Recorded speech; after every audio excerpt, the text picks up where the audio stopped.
Calvary శిలువలో వేలాడుతూ వచ్చినాడు. ఆయన తలకు ముళ్ళ కిరీటము, పక్కల్లో బల్లెపోటు, ఆయన చేతులలో మేకులు కొట్టుబడ్డాయి.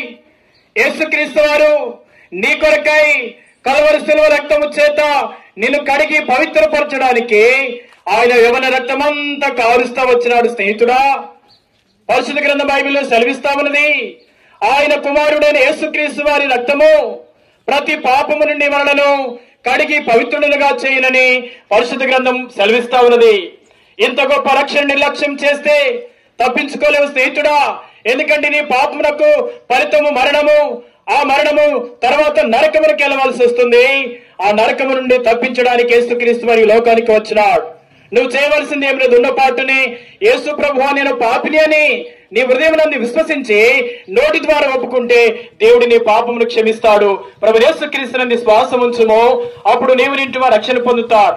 ఎందుకంటే యేసుక్రీస్తు వారు చనిపోయి సమాధి చేయబడి 3వ దినమున తిరిగి లేసి సజీవుడైనటువంటి దేవుడు. ఆయన విశ్వాసం ఉంచినట్లయితే రక్షణ మారు మనసు పొందుతావు. దేవుడు నిన్ను దీవించి ఆశీర్వదించును గాక.